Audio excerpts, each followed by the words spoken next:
Deus e Pai, Deus de toda a terra. Pai querido, o poderio é todo teu, Senhor, a honra é sempre tua, a glória é sempre tua, Pai. E nós estamos aqui, ó Deus, reunidos, Pai, para aprender mais do Senhor.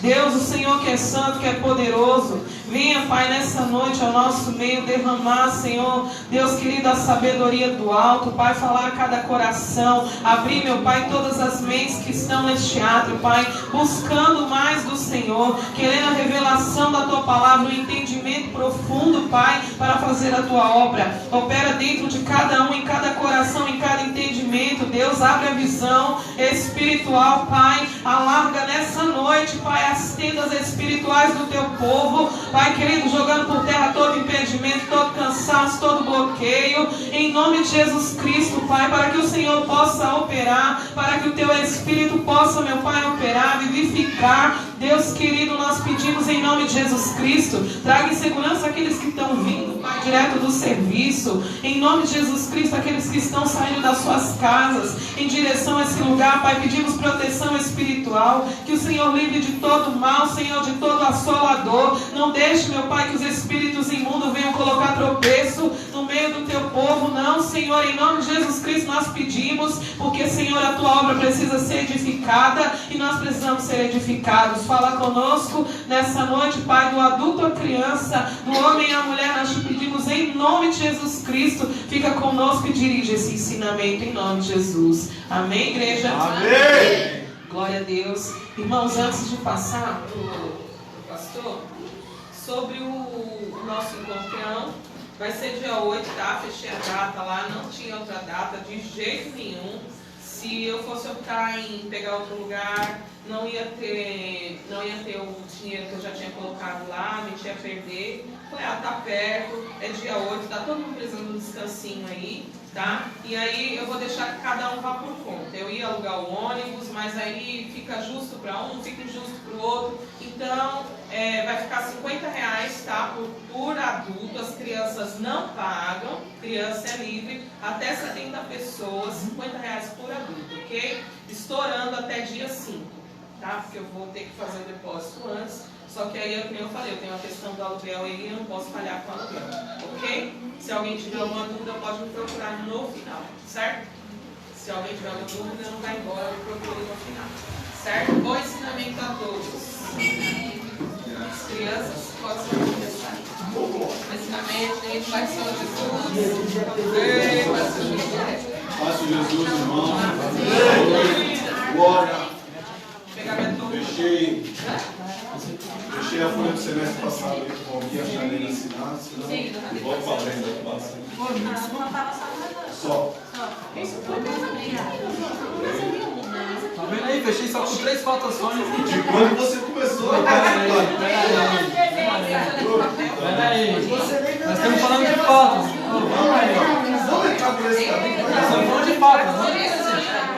Ó, falando em falta. Já teve a Falta de primeira ponto. semana passada.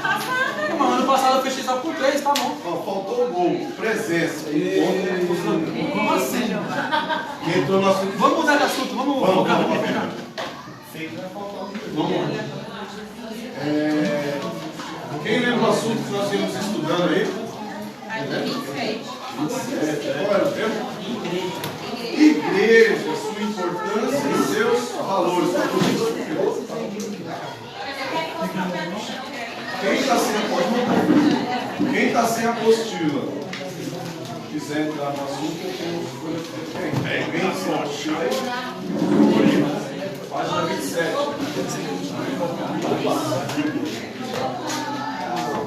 Mais um.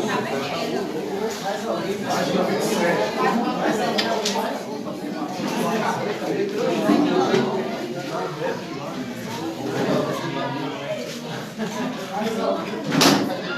Nós tínhamos parado num assunto polêmico.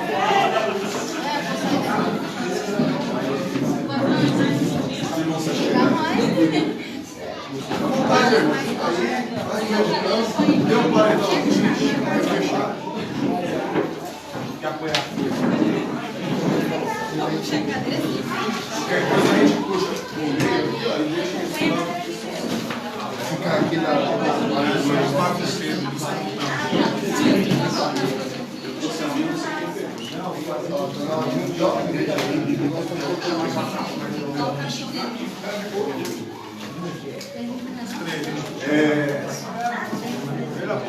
Nós tínhamos falado no tópico aí, parágrafo 1, que é a questão polêmica para muitas pessoas, né? Eu devo frequentar a igreja. As pessoas dizem que não é necessário, não precisa frequentar. Basta ser um crente fiel, eu posso orar, consagrar, jejuar em casa. O que que Deus fala nesse ponto? O que os irmãos acham? Antes da gente entrar nos textos bíblicos, para nos dar base, o que nós vamos falar, o que hoje você entende que é, se é certo, se pode, se não pode, se pode porque pode, se não pode porque não pode. Alugar outro salão. Hã? Alugar outro salão. Vamos lá, você ninguém ouviu, é só eu que ouço essas coisas. Acho que é só eu que escuto essas coisas por aí, né? Nas redes sociais, no Facebook, dos amigos. Eu não gosto de igreja, eu não gosto de frequentar a igreja. Eu não gosto de em casa, eu sirvo a Deus, eu oro, eu consagro, jejuo, eu faço milagre. O maior comentário que tem que a igreja é nós mesmos, né? Sim. Tem mais escuta. Que foi o assunto que nós entramos semana passada. Nós somos igreja. Isso é fato. Mas quem ensina a gente a ser igreja? O corpo. Está entendendo? Então essa foi a enquete que nós tivemos a semana passada. Eu sou igreja. Tá? Mas quem que me ensina a ser igreja? Não aprendo a ser igreja sozinho. Ok? E como igreja eu tenho uma responsabilidade. A pessoa bate em peito e fala, eu sou igreja. Aí você pergunta, quais são as suas responsabilidades como igreja? Eu não sei. Então não adianta bater no peito e dizer que é igreja, se você não sabe o que é igreja, nem o que a igreja faz, nem qual a responsabilidade da igreja, nem o que ela representa. E infelizmente hoje está cheio de gente por aí, e muitas das vezes o culpado nem são essas pessoas. Primeiro, porque não foram ensinados o que é certo e o que é errado. Segundo, porque a maioria delas foram machucadas dentro da igreja, que deveria curar, que deveria dar suporte, que deveria zelar. E é o que aconteceu com quase todos nós aqui. Então, é isso que nós estamos passando, é isso que nós estamos aprendendo. Mas você precisa aprender para você levar isso adiante. Ok? Então vamos lá, nós vamos direto no X da questão. Lá desde, nós vamos lá, antes da ordem de Deus, Deus deu uma ordem para que nós viéssemos congregar. Você sabia disso? Deus deu uma ordem que nós devíamos congregar. Deus não pediu, Deus ordenou. Nós vamos ver essa ordenança de Deus. Antes disso, nós vamos ver, calma aí que eu já vou dar o texto, só para deixar vocês curiosos e interessados na aula. E depois a gente vai entender. Qual foi então a primeira igreja? Não estou dizendo o tempo. Essa é a segunda pergunta. Primeira pergunta, qual foi a primeira igreja? O que é uma igreja? Eu disse semana passada isso.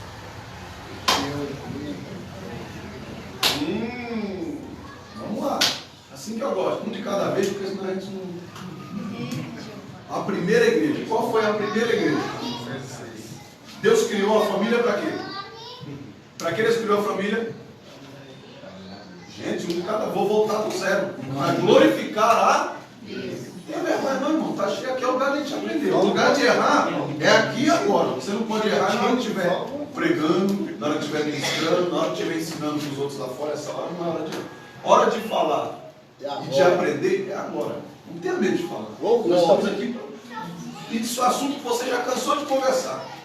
Se você se expressou certo ou se expressou errado, é agora que nós vamos saber. Ok? Mas você não é a única pessoa que passou por isso. Todos nós aqui já ouvimos isso. Sim ou não? Então vamos lá, todo mundo. Qual foi a primeira igreja? Família. Qual? A nossa. Não. A primeira família. Família. Ok? Ah, mas não era família, era. O propósito da família é glorificar a Deus. E aí nós vamos ver que os dois irmãos lá, quando Caim decide matar Abel, o que eles estavam fazendo? O que eles estavam fazendo? Oferecendo sacrifício a... Quem ensinou eles que tinha que oferecer sacrifício? Foi de Macedo? Porque o povo fala que isso aí é o pastor que inventou. O que o pastor faz com os recursos que ele recebe, ele vai ter que dar conta. Se ele não der conta aqui para a Receita Federal, para chegar diante de Deus, ele vai ter que prestar conta. Não se preocupe com isso. Mas veio uma ordenança de Deus para que o homem ofertasse e oferecesse sacrifício a Deus. Isso desde quando? Nós vimos isso acontecer lá na casa de Adão, ok? Então, vamos colocar primeiro os pingos nos is. Então, lá na casa de Adão, já havia uma congregação, já havia uma igreja. Adão ensinava os seus filhos a orar, buscar Deus e santificar. Como que eu não disse? Igreja. Abraão fazia a mesma coisa? Sim. Isaac fazia a mesma coisa? Jacó fazia a mesma coisa? E não tinha igreja. A igreja foi instituída depois, ok? Depois Deus levanta Moisés, ok? E dá ele a ordem de construir um templo, por nome de Tabernáculo. Aí nasce o primeiro templo, perdão, porque a igreja nasceu na casa de Adão. A primeira igreja na família, a casa de Adão. O primeiro templo, Tabernáculo Santo, lá com Moisés, lá em Êxodo 25, por aí, se não falha a memória, Moisés não está falhando ainda não, ok? Entendeu a diferença? Então não ache você que a sua responsabilidade de congregar a Deus é só no sábado e domingo, no culto, é só na terça-feira e na sexta de oração. Não, a sua responsabilidade de glorificar a Deus é todos os dias, dentro da sua... E aonde nós falhamos? Quando a gente não tem esse entendimento.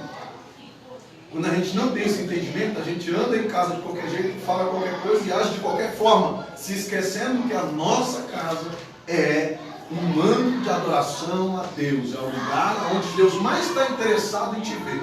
O lugar onde Deus mais quer te usar é dentro da sua casa.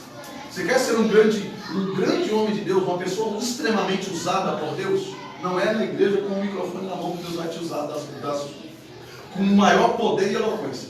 Os lugares onde Deus vai te usar com mais poder, mais eloquência e para operar até sinais de maravilha, sabe onde é?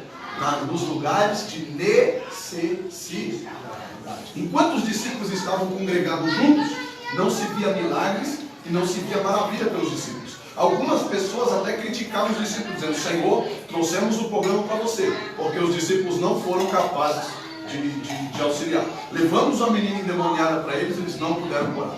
Trouxemos uma dificuldade, uma pessoa que estava com lepra, eles não puderam ajudar. Jesus, todavia, ali intercedendo, repreendendo eles e fazendo os milagres. Quando Jesus sai de cena e eles entram na área da necessidade, não tinha mais Jesus. Quem tinha que fazer era eles, pelo nome de Jesus e por todos os ensinamentos que Jesus já tinha dado. Está entendendo? Aí Deus começa a usar os discípulos com sinais e prodígios de maravilha. Está entendendo? Quer ser usado com dom de maravilha? Sai debaixo da asa do pastor, do presbítero, dos obreiros. Deixa Deus te usar lá no seu trabalho, lá na sua escola, lá na sua vizinhança, por onde você passar. Aí você vai saber o tanto que Deus é na sua vida. Está entendendo? Você está entendendo? Permita-se ser usado por onde você passar. Permita-se ser, aleluia, mão de Deus por onde você estiver. Qual que é a nossa maior falha? A gente acha, a gente se prepara para que Deus nos use de forma poderosa onde? Aqui. No tempo, na hora de uma oportunidade, na hora de uma pregação, é a hora que a gente acha que Deus vai usar a gente com mais... Desculpa, mas não é essa hora que Deus vai te usar com mais poder e mais autoridade. Deus vai te usar com grande poder e grande autoridade na área da necessidade. Está entendendo? Então já pega essa. Ordem de Deus para congregar. Lá em Salmos, o povo estava numa de quem tinha que congregar era só o sacerdote, Pedro. Era só pastor, levita e sacerdote que tinha que congregar. O povo deu uma relaxada e largou a responsabilidade por mão daqueles que tinham sido consagrados para isso. Deus vem no Salmo de número 50, no verso 5, falar o quê? Anota aí que essa não está na sua postura, eu já deixei aqui. Salmo 50, verso 5. Ajudai-me os meus santos, aqueles que fizeram comigo uma aliança com sacrifício. Tem uma tradução mais fidedigna do que essa. Eu quero ela. Congregai os meus santos. Pode continuar mais. E aí? Congregai os meus santos, os que comigo fizeram aliança por meio de sacrifício. Opa! Congregai. Quem está falando aí? Deus. Deus está falando pela boca do salmista, dizendo: o que vocês estão fazendo aí fora? Os sacerdotes estão me adorando, os levitas estão me adorando. Vocês estão achando que a responsabilidade não é de vocês? Congregai os meus santos. Quer ser meu santo? Quer ser meu filho? Quer ser meu servo? Congregar. E o que vem a ser congregar? O significado da palavra congregar. Também. Ajuntar. Está num grupo de pessoas? É justamente isso. É ficar junto. Não é ajuntar. Eu posso me ajuntar agora e daqui a pouco eu não estar mais. Então não é só ajuntar. É de fato estar junto. Tá? Não separar, mas inseparável. Uma coisa que foi determinada, que foi colada por Deus. Quando Deus fala para o povo congregar, Deus está dizendo: eu não quero vocês mais dispersos. Eu não quero vocês mais separados. Eu não quero vocês mais como ovelhas sem pastor. Porque é isso que Jesus ensina lá, depois ele ensinando e falando que alguns iriam andar como ovelha sem pastor. Como que é a ovelha sem pastor? Perdida, sozinha, sem pasto, desgarrada, certo? Andando à beira dos apriscos sozinha. E é isso que Deus está falando. Eu não quero o meu povo como ovelhas desgarradas. Eu quero o meu povo como ovelhas que têm um rebanho. Ovelhas congregadas, ovelhas que se ajuntaram, ovelhas que decidiram ficar juntas. E existe uma diferença entre ajuntar-se e estar junto. Tem muita gente que se ajunta agora, daqui a pouco você vê, não está mais junto. Posta a foto no Facebook junto, está junto, está aqui, tá ali, daqui a pouco some tudo, bagunça tudo. E não é isso. Isso não é estar junto. Tá? Ajuntou, mas não está junto. Porque está junto. Porque está junto, está junto. Está junto na chuva, está junto na dificuldade, está junto no dia bom, está junto no dia ruim, está junto e pronto, acabou. Certo? Isso é estar junto. E é isso que Deus espera que a sua igreja esteja junta. Ah, mas eu não sei, me trataram de um jeito meio assim. Rapaz, a igreja te suportou talvez nos seus piores momentos. Quem sabe quantas vezes você chegou na igreja sem perceber, você talvez pisou em alguém, ou deu uma patada em alguém e não percebeu, mas te suportaram. E aí quando chega a nossa vez de suportar alguém, a gente usa isso como desculpa para poder estar longe. Mas qual que é a vontade de Deus para a nossa vida? Congregar.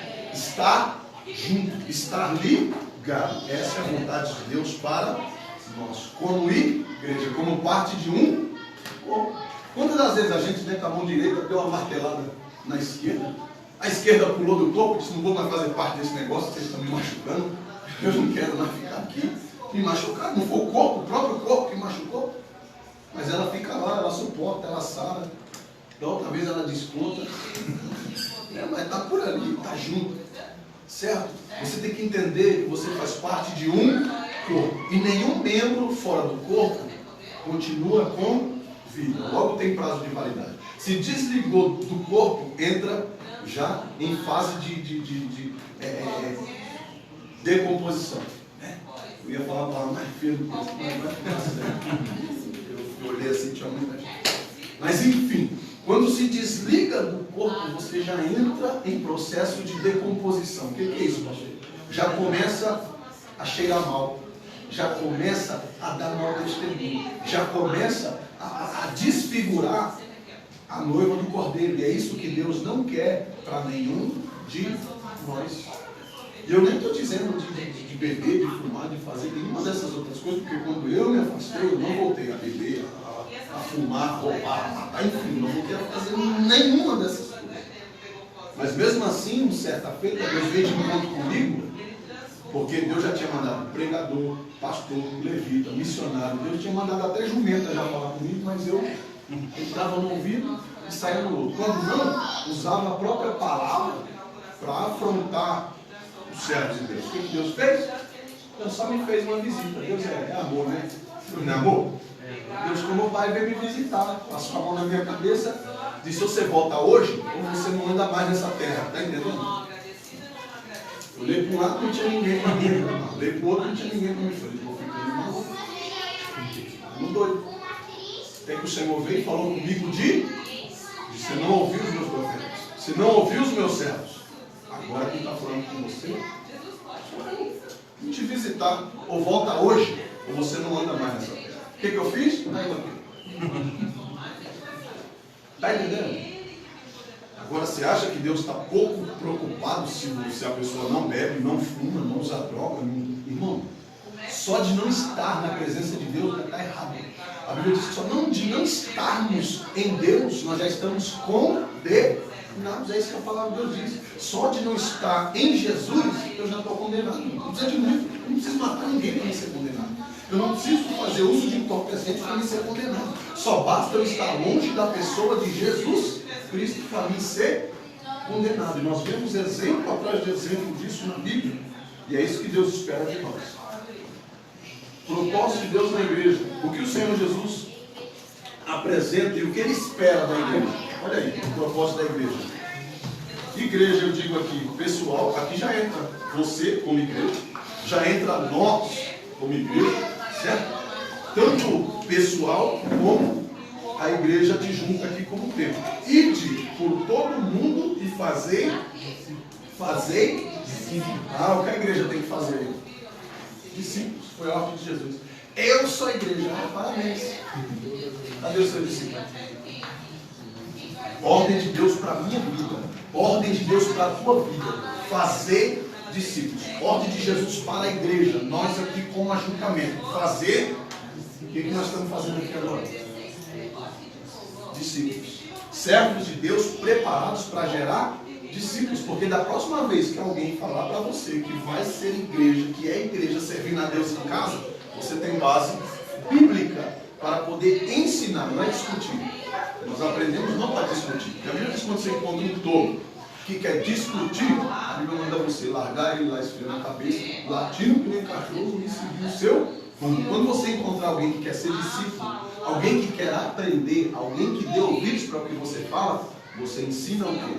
A palavra. E essa pessoa vai sair da cegueira espiritual e vai passar a enxergar a verdade de Deus através da palavra. O problema é que a gente quer discutir com quem não quer aprender. Aí não adianta. Aí não adianta, porque a pessoa não vai aprender, você vai se estressar, vai ficar nervoso, vai sair da unção, vai perder a graça. De quê? De graça. Só para provar que você é melhor, você não precisa disso.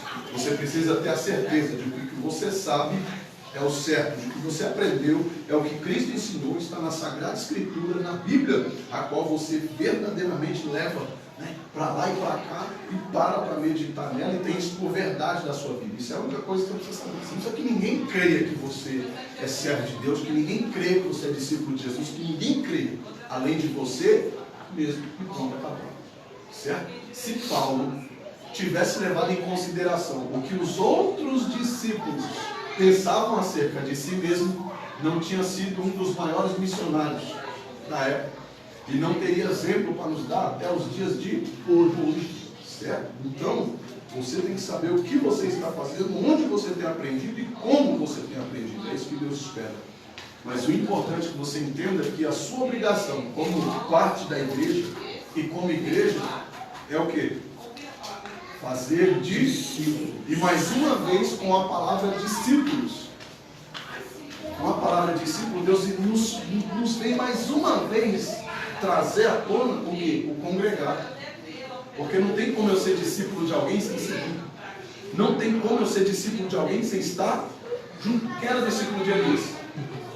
Eliseu. Só foi separado porque Deus mandou um redemoinho, jogou um para lá e o outro para cá e pronto.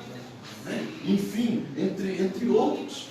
Você vê Deus levantando depois um Talmudim, um discípulo também para Eliseu. Certo? E assim sucessivamente. Os discípulos também gerando os seus próprios discípulos, pessoas que estavam aprendendo, levando e tocando a obra junto com eles. Nós vemos Paulo apresentando Tito, apresentando Timóteo, dizendo: são meus filhos na fé, eu os gerei, eu os formei. O que é isso? Discípulos. Certo? Então essa é a responsabilidade, a legalidade que Deus agora deixa sobre nós. E o próprio Jesus disse para nós: vocês são meus discípulos. Mateus 28. Jesus disse: eis que estarei convosco todos os dias. Eu vou estar com vocês. Vocês vão continuar sendo meus discípulos. Eu vou continuar ensinando vocês, desde que vocês queiram ouvir e aprender da minha palavra. E você precisa entender que mesmo fora do templo, mesmo longe da igreja que aqui estamos, você tem que estar ligado, tem que estar unido com toda a igreja do Senhor. E sozinho você dá continuidade no trabalho da igreja. Aí você passa a ser e igreja. Porque no mesmo livro que fala, 1 Coríntios 3,16 vai dizer: porque vós sois o templo de Deus, e o templo de Deus que sois vós é santo. Mas logo depois, no capítulo 6, Paulo também vai dizer que se vós, que sois o templo de Deus, não serve mais para ser templo, se você não quiser ser templo de Deus, o próprio Deus o destruirá. Primeira lei, primeiro o quê? 1 Coríntios 3,16. Não dá para saber, não. 1 Coríntios 3,16. Capítulo 6,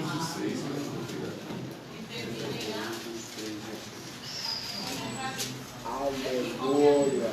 1 Coríntios 3,16.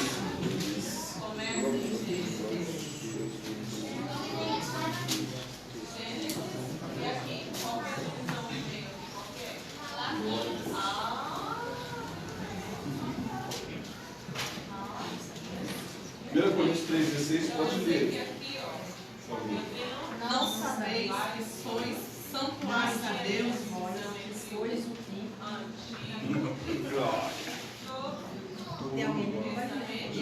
Na fiação. Agora? Continua.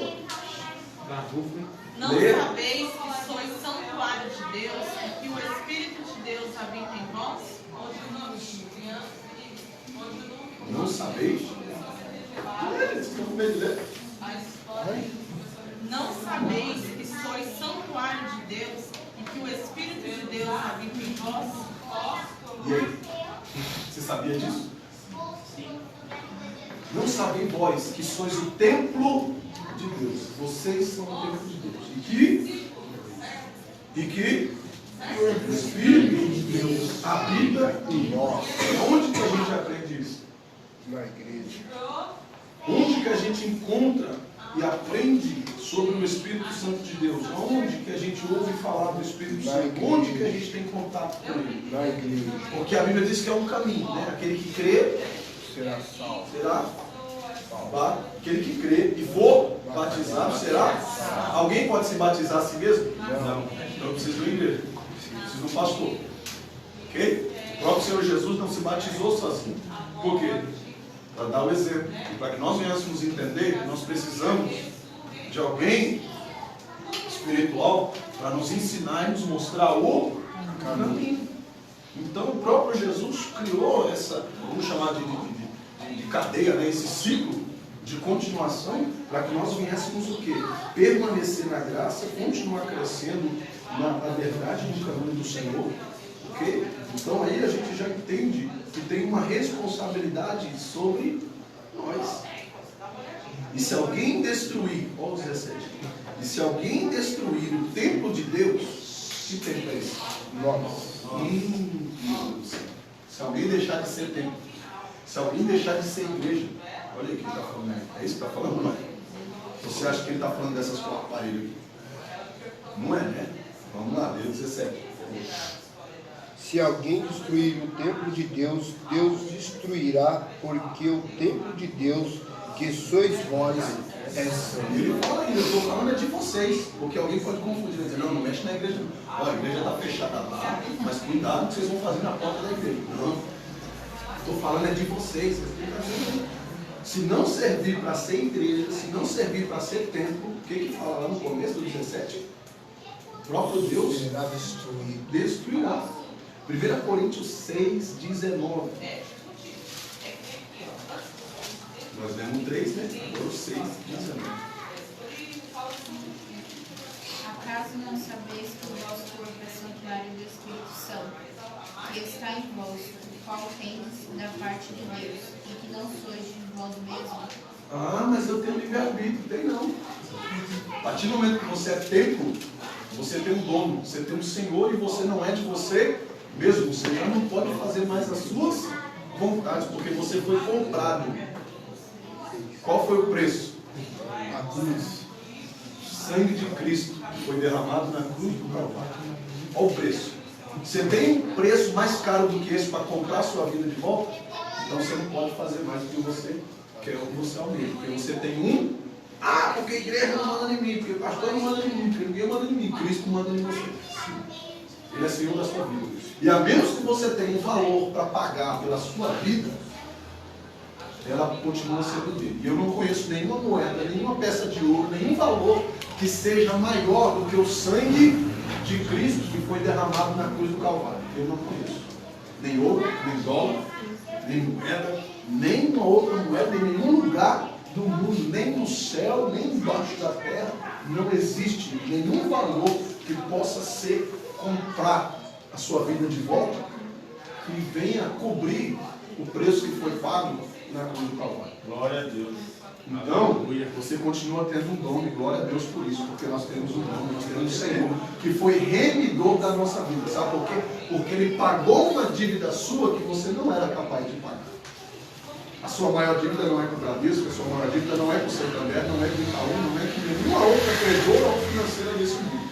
A sua maior dívida era com Deus.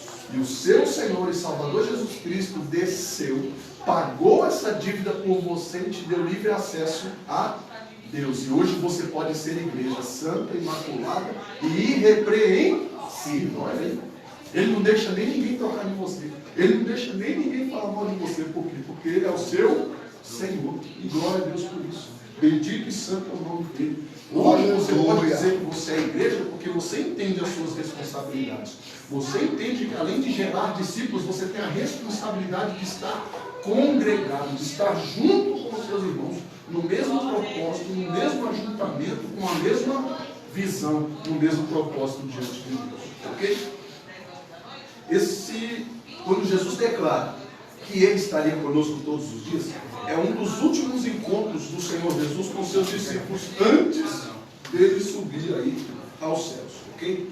Encontramos aqui uma forma simples do plano de Deus para a igreja, uma razão fundamental pela qual a igreja deveria trabalhar. Existem aqui 4 verbos no texto em que eu vos disse: ide, né, que Ele manda a gente ir por todo mundo, fazer discípulos, batizando e ensinando. Onde que está esse texto? Nós estudamos isso umas semanas atrás, ali, antes do recesso, quando nós estudamos lá acerca do batismo. Onde? Não é Mateus. Marcos 16. 16, 16. É isso mesmo? Vamos ver lá se a gente não está enganado.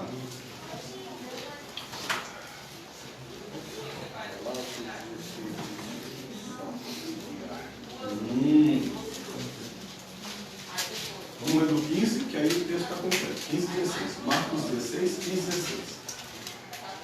Ela também pergunta de prova, mas se errar, eu dizer que vocês colaram. E disse: ide por todo mundo, pregai o evangelho a toda criatura. Quem crê e for batizado será salvo, mas quem não crê será condenado. Marcos 16, 15. Marcos 16, 15. E disse-lhes: ide por todo mundo, pregai o evangelho a toda criatura. 16. Quem crê e for batizado será salvo. Eita! Mas quem não crê será condenado. Quem já não aceita Jesus como Salvador já está condenado. Eu estava esse dia conversando em casa. Você já estava falando acerca da salvação. O que condena o homem não é os pecados que ele cometeu. Tá? Mas a pessoa matou, roubou, pintou 7. Não é por isso que essa pessoa vai para o inferno. Pastor, como não? Não é por isso. A pessoa não pode ser condenada por aquilo que ela fez. Pastor, como não? Não. Porque se eu disser que a pessoa ela vai ser condenada por aquilo que ela fez, eu tenho que aceitar a tese de que aquele que não matou, que não roubou, ele tem direito de morar no céu. Ok? Então a pessoa não vai para o inferno porque ela mata, porque ela rouba, porque ela... Não é por isso que ela vai para o inferno. Pastor, o que então que condena uma pessoa? Não aceitar Jesus. Esse é o motivo da pessoa ir para o inferno. Não aceitar Jesus como Senhor e Salvador da sua alma. Você entendeu? O ladrão da cruz lá, ele matava? O Senhor disse que sim. Ele roubava? Sim. Ele foi salvo? Sim. E o outro? Também era ladrão. Também roubava. também mataram. E qual a diferença entre os dois? Não aceitou o outro Não aceitou a Cristo como Salvador. Porque se eu disser que uma pessoa vai para o inferno porque ela bebe, porque ela faz, porque ela acontece, automaticamente quem não faz tem direito de salvar-se. E a minha Bíblia, a sua Bíblia diz que o que condena o homem, ou melhor, o que deixa a pessoa em condenação, é não aceitar a Cristo como Senhor e Salvador. Olha o verso 16, presta atenção. Quem crer e for batizado será salvo. Por que crer? Ah, pastor, a pessoa creu, se batizou e continua fazendo coisa errada. Não, essa pessoa não é um discípulo de Jesus. Ok? Porque a partir do momento que eu digo que alguém crê, essa pessoa vai obedecer o quê? A palavra. Então esse crer não é só a pessoa ir lá e tomar um banho, né? Que tem gente que toma banho, vai lá, mergulha e sai exatamente igual ou pior do que era. Ok? Essa pessoa não se batizou. Porque o que é o batismo? É o banho das águas? O batismo é o arrependimento. Ok? Então essa pessoa não se batizou. Ela tomou um banho no rio, ou na piscina, ou seja onde é que ela tenha se batizado. Certo? O batismo é arrependimento. Então não pode faltar água. O que não pode faltar? O arrependimento. Certo? Por que nós se batizamos? É um simbolismo para quem está ao redor vendo. É a mesma coisa no casamento. O casamento não é aquela festa onde tem a troca de aliança, não. Aquilo ali é o movimento para que as outras pessoas vejam. A cerimônia é para que os outros vejam. Porque o casamento acontece antes desse momento. O que é o casamento? A unicidade é a união das pessoas quando elas decidem não se ajuntar, mas estar juntas, porque tem diferença, nós já vimos isso aqui, ok? O que faz o casamento é a decisão de ambas pessoas estarem juntas, assumindo um compromisso. O que faz? Eu já expliquei isso para vocês. O que faz o Pai, o Filho e o Espírito Santo serem um só? A concordância que há entre a mesma coisa. O que faz um casamento é a concordância. Okay? Casal que tem aliança, que não se respeita, que não tem compromisso, que um não tem fidelidade para com o outro, não é casamento. Certo? Então eu não posso dizer que o casamento é uma troca de aliança. Ok? É uma troca de caráter, responsabilidade e compromisso. E respeito mútuo um para com o outro. Está entendendo a diferença? Olha, quem quer casar vai se preparando. Né? Já vai lá. Tá vendo? Já não vai ser enganado, menos mal. Vamos lá. Deixa quieto. Não, mas é de casamento. Ah, tá. Então fala. Mentira. Eu acho que é. Ele está perguntando se o ladrão da cruzada, que é assim, e se ele recebeu galardão. Galardão não. Ele recebeu o direito de se salvar. O galardão é pelas obras. Ele não tinha obra. Ok? Então ele teve direito de entrar no céu. É a mesma coisa nós. Vai ter. Você, no caso, tem uma responsabilidade. Escuta aqui. No seu caso, é diferente. Você tem uma responsabilidade que você vai ter que dar conta dela. Eita, você tem uma dívida. Eita, pastor. Tem um adendo lá. Então eu não preciso fazer nada para ser salvo. Não é por aí. Para ser salvo, Cristo vai te salvar porque você aceitou Ele como Salvador da sua alma e da sua vida. Okay? É a mesma coisa nós. Vai ter uma diferença entre nós e os anjos. Você sabia disso? Vai ter uma diferença entre nós? Porque a Bíblia diz, e mostra em Apocalipse, que quando a igreja chega, os anjos olham e dizem, quem são esses? São diferentes de nós. Não conhecemos eles. Eles têm um aspecto diferente, eles têm algo diferente de nós. E aí o próprio Deus vai dizer, não, esses são aqueles que venceram a tribulação na terra, esses são aqueles que foram salvos lá embaixo. Ok? E da mesma forma, aqueles que têm galardão e aqueles que não têm. Vai ser fácil olhar e dizer, isso aí não tinha mal.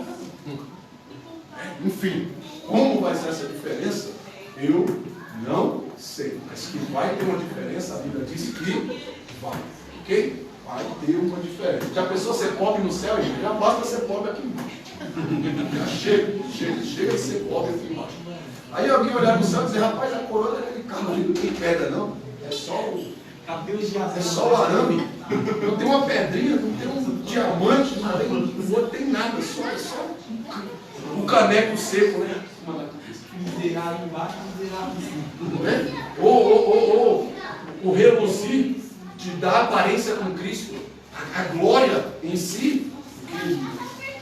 sabe se vai ser pedra, se vai ser... Ou se for a glória, que a glória de Deus... Certeza que sim. Isso aí é de fato. Porque a Bíblia diz que... Outro ponto. Que quando a Bíblia diz que João vê os tronos, ele vê diferença entre os tronos. E ele vê que eram 24 anciões. E os tronos tinham diferenças entre eles, de maneira que tinha um que reluzia mais do que todos os. Aí ele diferencia não só esse que era diferente de todos os outros, que era o trono de Deus, como ele também diferencia um segundo trono à direita de Deus.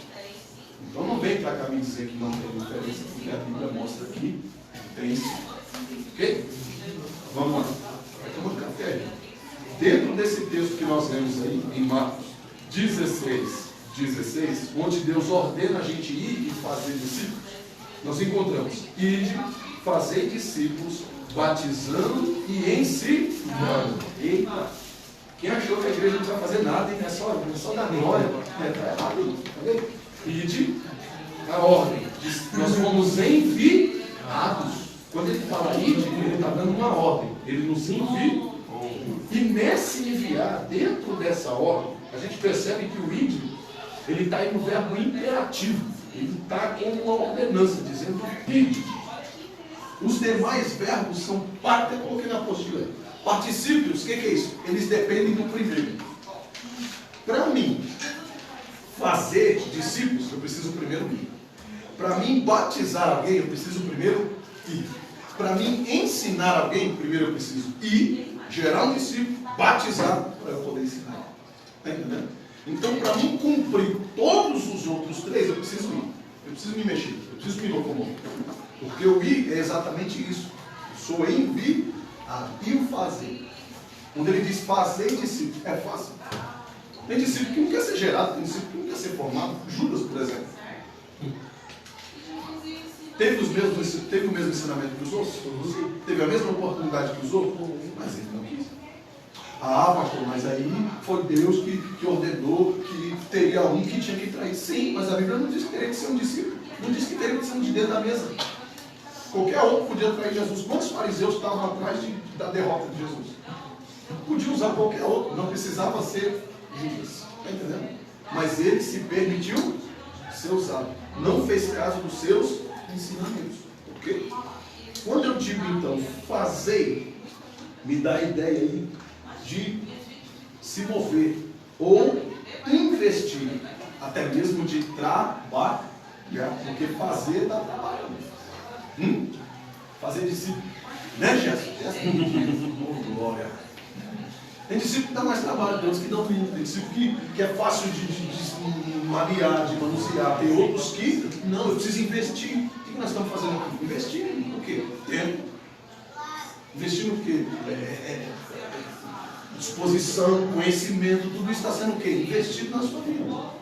Certo? Porque para esse evento nós estamos tendo um gasto, tanto emocional, quanto financeiro, quanto de mente, de conhecimento. Está entendendo? Tudo isso é um investimento. Está entendendo? Para que isso? Para fazer discípulos. Para que eu vou fazer discípulos? Para que esses discípulos também entendam que nós precisamos o quê? Batizar gente. Pastor, graças a Deus, todo ano a gente está conseguindo fazer batismo. Glória a Deus. Qual é a meta? Todo mês. Glória a Deus. Glória a Deus. Por quê? Porque se nós estamos indo, se nós estamos fazendo, se nós estamos nos movimentando, a tendência disso é criar uma avalanche espiritual. Porque se não for para isso, mano, a gente pode parar por aqui. O propósito da igreja tem que ser criar uma avalanche, tem que ser movimentar o negócio, impulsionar outras vidas, certo? O propósito da sua vida é ser avalanche na vida de alguém, é impactar alguém, é impactar a sua casa, impactar a sua família, impactar os seus vizinhos, impactar a sua cidade, impactar esse país, irmão. Está entendendo a responsabilidade que Deus entregou sobre si? Paulo impactou a Ásia. Os 7 cantos. Está entendendo? Qual o seu propósito? Não é impactar o Inabá, o Eldorado, não, irmão. Impactar não só Diadema, é impactar os limites do nosso país, é impactar o Brasil. O Brasil vai ter que viver um avivamento, irmão. Chega de contar a história da Rua Sussa, chega de contar a história do avivamento que aconteceu há quase 200 anos atrás. Chega, irmão, chega. É hora da gente contar um avivamento que Deus vai fazer a partir da sua vida, a partir da sua casa, Glória a partir da a sua Deus. família, a partir desse lugar. Vamos começar a pedir a Deus que a glória dele venha e cause um avivamento sobre nós. Se engana quem acha que avivamento é congresso, que avivamento é fazer grandes festas. Avivamento é a presença de Deus ser manifesta e ser percebida por aqueles que nunca sentiram a presença de Deus. Porque para nós sentir a presença de Deus é bom, irmãos. Quando eu vou saber que o avivamento está acontecendo entre nós? Quando Deus pegar alguém passando aí na rua. Quando Deus pegar alguém que vem descendo de lá, e Deus pegar no meio da rua e batizar. Quando Deus começar a levantar as crianças, falando em profecia e sendo derramada a presença do Espírito Santo. Aí nós vamos saber que existe um avivamento entre nós. E avivar eu e você, é fácil. Nós temos a graça de Deus, você já tem a presença do Espírito Santo. Mas no momento que você se lança, a tendência disso é aumentar e se multiplicar. Então é hora da gente buscar esse avivamento como uma avalanche sobre a nossa vida. Porque enquanto esse povo aqui não foi impactado para ser batizado e permitir ser ensinado, que aí já é outro ponto, que já entra o ponto da preparação e da capacitação. Está entendendo? Fica fácil bater no peito e dizer que isso é igreja. Agora, muita gente para a partir do momento que entende que tem todo esse trabalho aqui para ser igreja. Quando isso aqui é ensinado, muita gente já não quer mais ser igreja. Já não quer mais ser igreja. Mas nós que aqui estamos dispostos a ser igreja do Senhor por onde quer que nós passemos. Eu digo por mim, creio que sobre a sua vida não é diferente. Eu creio que o seu desejo é verdadeiramente ser uma igreja aprovada por Deus. Uma igreja que não deixa brechas para o inimigo apontar, porque a Bíblia diz que a ordenança do Senhor para nós é apresentarmos diante de Deus como obreiros aprovados. Porque tem uns que vão apresentar diante dele e vão ser reprovados. Mas pela honra e glória do nome do nosso Senhor, nós estamos buscando a aprovação de Deus. Ok? Um erro nosso, eu digo nosso, a igreja em geral, é achar que o nosso papel é evangelizar. Porque muitas igrejas evangelizam, e evangelizar não é errado. Mas param no evangelizar. A pessoa até vem, mas se esquece que tem todo um processo de gerar um discípulo. Eu posso evangelizar alguém, mas enquanto eu não preparar essa pessoa para ser um discípulo, um seguidor de Cristo, o meu trabalho não terminou. Não tem igreja que evangeliza, a igreja fecha. Bora para outra. Por quê? Porque ninguém virou discípulo. Entendeu? Então o que eu preciso fazer além de evangelizar? Fazer discípulo. É isso que Jesus falou. Porque os discípulos que Jesus formam, os discípulos que se formam em Jesus, os discípulos que permanecem nele, esses não vão embora. Até sem ter medo, até se acovarda em algum momento, até se esconde na caverna se necessário, mas basta Deus chamar.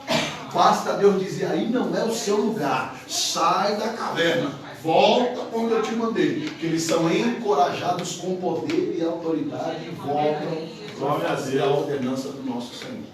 Okay? Então, o que te faz ser verdadeiramente um discípulo de Cristo é isso, obedecer às ordenanças do teu Senhor. Ok? Então, não é só evangelizar, é ir e fazer discípulos. Ok? Como que eu faço isso? Compartilhando as boas novas do Senhor. Contando aquilo que Deus fez na sua vida. Contando o que Deus fez através de você. Você tem experiências lindas que Deus operou na sua vida que talvez você já até tenha se esquecido. Se acostumou tanto a contar as maravilhas que Deus fez na vida dos outros, ou que você ouviu Deus fazer pela vida dos outros, você se esquece muitas das vezes as maravilhas que Deus operou na sua própria vida. Talvez para você foi uma coisinha simples, mas quando alguém vê, ele diz, não, é possível eu sonhar, é possível eu acreditar. Está entendendo? Através da sua vida. Uma vez eu lembro que um amigo meu de muito tempo, desde quando a gente era atrapalhado, chegou para mim e ele na igreja, eu feliz por aquilo. Eu falei, glória a Deus, você está na igreja, eu fiquei maravilhado com aquilo. E eu falar com ele e tal, a gente conversou e tudo, ele, rapaz, você não sabe o que me deu coragem, o que me impulsionou a vir para a igreja. E o que foi, velho? Foi saber que você estava servindo a Deus. Como assim, cara? Você é Porque se Deus aceitou alguém como você, se Deus aceitou alguém como você, por que Deus não ia me aceitar? Não. Ele não sabe que ele acabou comigo. Glória a Deus. Mas aquilo ali depois eu fui entender. Na hora que eu não sou esse. Isso aí não sou, pô. O que você está querendo dizer com isso? Né? Mas enfim, eu abracei ele e falei, amém, que Deus continue abençoando sua vida, seu ministério e tal. Mas aquilo ali, eu fico pensando naquilo, não sei porquê, né? Eu fico pensando naquilo. E Deus realmente falou isso, tá vendo? Você não precisa fazer, você precisa deixar eu fazer isso. O problema é que às vezes a gente quer fazer. Você não precisa fazer, você precisa deixar que Deus faça através de você. Tem maravilhas que Deus está fazendo através da sua vida que você ainda nem sabe, mas isso vai chegar até os teus ouvidos. Deus vai mostrar, Deus vai revelar o que Ele está fazendo através da sua vida, irmão. É assim que Deus vai fazer. Tem gente sendo edificada através da sua vida, é por isso que você não pode parar, é por isso que você não pode largar de mão, é por isso que você não pode dar mau testemunho, porque tem uma grande nuvem de testemunhas ao seu redor e você nem sabe. Tem gente sendo edificada através da sua vida. Ah, se a irmã Girane consegue, eu também consigo. Se ela passou a prova que passou e eu estava precisando, Deus, eu vou. Se a irmã Letiana conseguiu, eu também consigo. Se o Denilson conseguiu, eu também consigo. Se cada um dos irmãos ali da fé, se eles conseguem, eu também consigo. E assim, irmão, você é incentivo para alguém. Tão somente de você não parar, você já está sendo instrumento de Deus na vida de alguém. Tão somente de você não desistir, você já está sendo discípulo do Senhor. Já está dando continuidade na obra de Deus na terra. Está entendendo? Você não precisa ser um grande pregador, eu canso de dizer isso aqui. Não estou aqui para destruir sonho de ministério de ninguém, mas você não precisa ser um grande pregador para ser usado por Deus, você não precisa ser um grande pastor, você não precisa ser um grande levita para ser usado por Deus. A única coisa que você precisa é continuar e olhar para trás e dizer, vem que estamos juntos e vamos embora. Está chorando, mas a gente chora junto. É isso que Deus espera de nós, não é só isso, o resto é Deus, ok? Faz, certo? Diz já o pregador mais consagrado da história, né? Billy Graham, segundo ele, a mensagem dele, a melhor mensagem, a melhor pregação dele ficou boa depois que ele pregou pela 1000ª vez. Isso, palavras dele. E o livro dele quer dizer que a melhor pregação dele ficou boa mesmo depois que ele pregou ela pela 1000ª vez. Aí ele diz, não, tá bom para pregar. Ele conseguiu se sentir motivado por aquela própria palavra. Se ele, o grande pregador consagrado, já todo mundo, desde a primeira mensagem dele, pessoas já se converteram, igual Pedro lá, imagina nós, irmão, estamos no mundo. Você crê que Deus é na sua vida? Você crê que Deus te usa? Você crê que as mensagens que o Senhor te dá, elas têm impacto na vida de alguém? Glória a Deus por isso, você é instrumento de justiça de Deus na terra. Você não precisa fazer muito, você precisa fazer e pronto, acabou. O mundo quem faz é Deus, não é isso que a Bíblia diz, que é Ele que dá o crescimento? Você não precisa fazer crescer, você precisa fazer. Quem faz crescer é Deus, no tempo e no momento certo. Ele vai fazer a glória, aleluia. Ok? Então, uma das coisas que precisamos nos preocupar realmente é isso: fazer discípulos. Esse é o grande projeto de Cristo. Evangelizar, batizar e ensinar. Completam o conceito de fazer discípulos, ok? Fazer discípulos que sejam seguidores dele, que procurem em sua vida assemelhar-se, ou seja, parecer com Cristo, e tornando-se verdadeiramente cristãos. Ok? O problema é que muitas das vezes a gente passa em determinados lugares, como eu já passei, inclusive, e a gente vê o pastor presidente pregando, o segundo pregando, o terceiro pregando, e parece que é a mesma pessoa. Você não consegue identificar que são pessoas diferentes. Por quê? Porque a pessoa está gerando um discípulo dele. Eu preciso gerar discípulos, mas não em mim. Eu preciso gerar discípulos que sejam semelhantes a Cristo. Eu vou unicamente ensinar o caminho, não criar cópias de mim. Certo? E quando eu faço isso? Quando eu deixo claro para a pessoa que ela tem uma identidade própria. É isso que a gente vai acontecer aqui. Cada um prega do jeito. A gente, de olho fechado aqui, você consegue identificar qual é a mensagem, quem é que está ministrando, quem é que está pregando. Você consegue fazer essa identificação. Por quê? Porque existe uma pessoalidade, existe uma posição pessoal de cada um dos discípulos. Então é isso. Nós somos cada um individual, pregadores diferentes, mas todos nós somos discípulos de Cristo. Todos nós estamos trabalhando em prol da mesma causa, estamos andando no mesmo sentido. E é isso que Deus espera de nós. Verdadeiros cristãos, semelhantes a Cristo. Atos 11, 26. Vai falar o que acerca desse assunto? Atos 11, verso 26. Estou falando um pouco, não estou falando mais.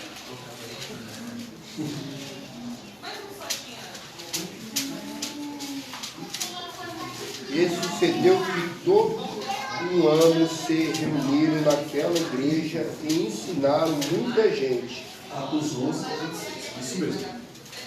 E em Antioquia foram os discípulos para a primeira vez chamados cristãos. Eita! Nós estamos falando aqui de Atos. Passou-se os evangelhos. Jesus já tinha se ascendido aos céus. Paulo já tinha tornado-se pregador, ministro do evangelho. Okay? Olha o período de tempo que tinha se passado. Ok? E pela primeira vez, os discípulos foram vistos pelas outras pessoas como cristãos, foram reconhecidos como cristãos. Anos depois em que Jesus ascendeu aos céus e deixou eles gerando discípulos. Então, além de gerar discípulos, eles estavam também sendo gerados, eles estavam terminando de ser formados. Eu não canso de dizer isso para vocês, que muitas vezes eu aprendo mais ensinando para vocês do que estudando sozinho. E é exatamente isso que aconteceu com os discípulos. Quanto mais eles formavam discípulos, mais parecido com Cristo eles ficavam.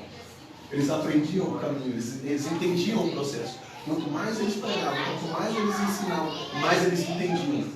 Ok? Olha por que Cristo quer que você se movimente, olha por que Cristo quer que você faça. Quanto mais você ensina alguém, quanto mais você leva essa palavra para alguém, quanto mais você se familiariza com essa palavra, com esse processo, você se torna mais semelhante a Cristo. Os discípulos começaram a fazer algo, gerar discípulos, fazendo, ensinando e aprendendo, até que, pela primeira vez, lá nos gentios, em Antioquia, do outro lado, eles entenderam o propósito de Deus na vida deles. Por quê? Estavam indo, estavam fazendo, estavam se movimentando. E se estivesse em casa, cada um tivesse ido para o seu lado, para a sua casa, você vê Deus aqui, vamos orar aqui. O Evangelho não tinha se expandido, eles não tinham crescido pessoalmente diante de Deus, não tinham sido nunca reconhecidos como cristãos, ok? A obra tinha minguado, tinha morrido na vida deles. Então é por isso que nós precisamos continuar nos movimentando, trabalhando, crescendo, porque agora aqui o Evangelho não estava mais só em Jerusalém. O Evangelho aqui não estava sendo ensinado só em Judá. O Evangelho agora estava sendo ensinado aos gentios, estava sendo levado para fora das portas. O Evangelho agora estava alcançando outras ovelhas e trazendo-as para dentro do mesmo aprisco. Eles entenderam que o aprisco ali era espiritual, não era local, não era só Jerusalém, não era só Israel. Eles entenderam que o aprisco aqui era espiritual, que as cercas desse aprisco abrangem todos os continentes da terra. E é esse entendimento que você precisa ter. Que as pessoas que congregam em outro lugar também são ovelhas do Senhor. Que as pessoas que congregam em outras igrejas também são ovelhas de Deus. Que aqueles que foram levantados para fazer o Evangelho além dessas portas também foram chamados pelo Senhor. E trabalhando nós uns pelos outros, orando nós uns pelos outros. É isso que Deus espera de mim, é isso que Deus espera de você. Está entendendo? Então que verdadeiramente a palavra de Deus cresça através da sua vida. Que a palavra de Deus se expanda através da sua família. Que a palavra do Senhor saia para fora do arraial através da sua vida. E que você chegue a esse ponto de ser reconhecido como cristão. Que onde você colocar a planta do seu pé, as pessoas vejam a glória de Deus se manifestar através da sua vida. Ok? Jesus Cristo veio ao mundo e se envolveu com pessoas. Levou a um compromisso com Deus e as enviou. Faz mais sentido. Este é o mesmo processo que ele fez com os seus discípulos, de aprendizes, né? Transformando-os em apóstolos, doutores.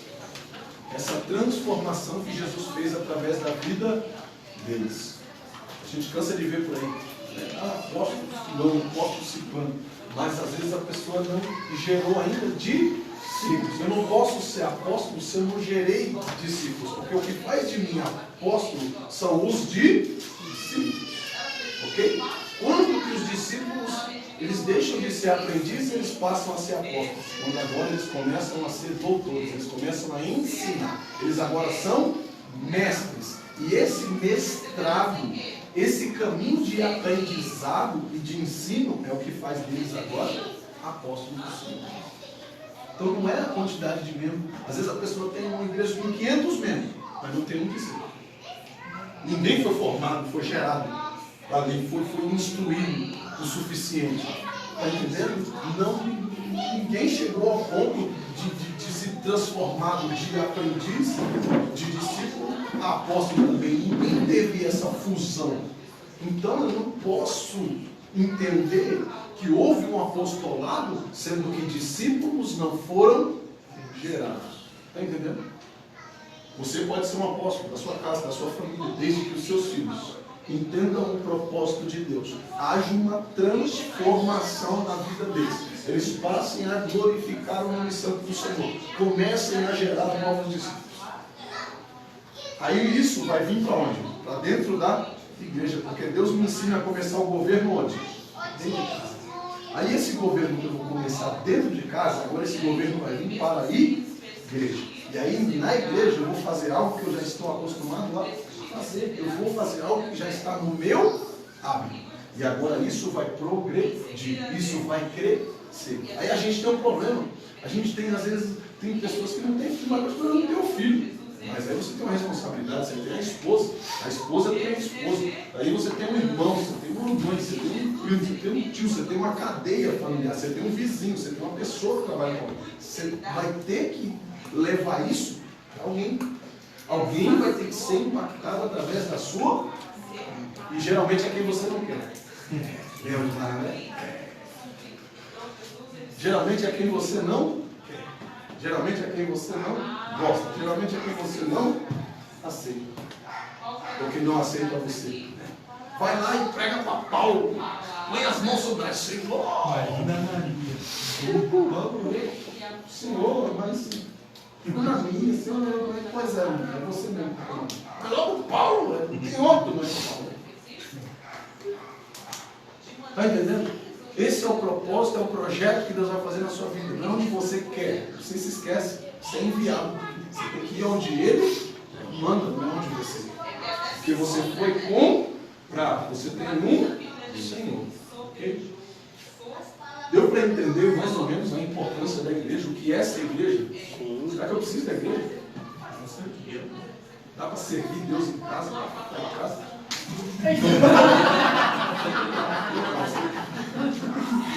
Está entendendo como é que ensina? Eu vejo que só vai assim. Eu vejo que só vai assim.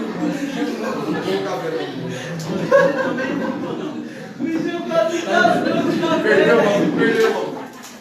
Está entendendo? Preciso da igreja? Sim. Eu preciso desse processo. Não, esse aqui de tomar tapa na cabeça não. É isso que vai fazer de mim um discípulo. Vai me direcionar, vai me dar um caminho. Porque eu não consigo me formar discípulo. Eu não consigo me gerar discípulo. Eu sou formado discípulo pela igreja. A igreja é quem me forma discípulo. A igreja é quem me ensina a ser igreja. É a igreja quem vai me mostrar o caminho de ser templo de Deus, de ser igreja. É a igreja que vai me ensinar a importância que tem o Espírito Santo na minha vida. E como eu tenho intimidade para com, eu vou começar a fazer uma régua de madeira que eu tenho de 50 centímetros. Aí na mão, aí, o pessoal mais antigo sabe como é que funciona. Aprende régua nesse ponto. Não sei porquê. não era professor da igreja. Eu não era dessa época. Eu não era dessa época, mas eu conheci a régua, conheci o apagador, conheci isso aí. Conheci. Não sei porquê, mas enfim. E aí, dentro desse contexto, o que vocês têm para me dizer? Estão muito quietos. Ô, Glória! Vocês estão muito quietos. Eu acho que a Dó tinha que falar, eu preciso da igreja. Porque eu preciso de um triplex. Vou pegar o violão. Uma vez que eu sento aqui na frente. Porque quem de nós nunca ouviu alguém dizer isso? Eu não preciso de igreja, eu não preciso de pastor, não preciso de o que eu posso fazer. Não, o pastor vai te dizer o que Jesus está dizendo. Vai aprendendo. Vai virar dentro. É Deus quem mostra para o pastor a sua necessidade. Quantos aqui às vezes a gente não conversou no particular? Quantos aqui às vezes eu chamei no particular e depois a gente conversa? Meu nome?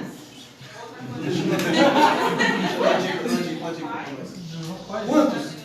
Por quê? Porque a gente enxerga uma necessidade. A gente vai lá e direciona, irmão. É isso que precisa. No papel de sacerdote hoje, eu não preciso mais ir lá e oferecer sacrifício pela sua vida, mas eu preciso direcionar a sua vida a continuar no caminho, a mostrar ali o caminho que verdadeiramente você deve andar. E ainda hoje tem pessoas que se perguntam, qual a importância da igreja, né, Thiago? Entendeu a importância da igreja? Quando eu te explico. É primeiro a pancada e depois Só as duas eu te ensino a importância da igreja. A igreja é a única instituição que o nosso Senhor Jesus prometeu edificar e abençoar. O compromisso que ele fez foi com o seu povo. Ele prometeu abençoar as famílias da terra através de Abraão. A promessa que ele fez lá disse: em ti serão benditas todas as famílias da terra. Mas hoje nós vemos que algumas famílias não são benditas. Por quê? Porque saíram não só da linhagem de Abraão, não estão dentro dessa linhagem, não, mas porque no âmbito espiritual da palavra saíram dessa promessa. Não estão debaixo dessa promessa. É como se abrisse um guarda-chuva espiritual e essa chuva não caísse sobre esses lares. Certo? O que verdadeiramente você precisa entender que Deus prometeu edificar e abençoar aí. Mateus 16, 18. Dizer o quê? Bora. Eu peguei a memória. É que eu já resgato.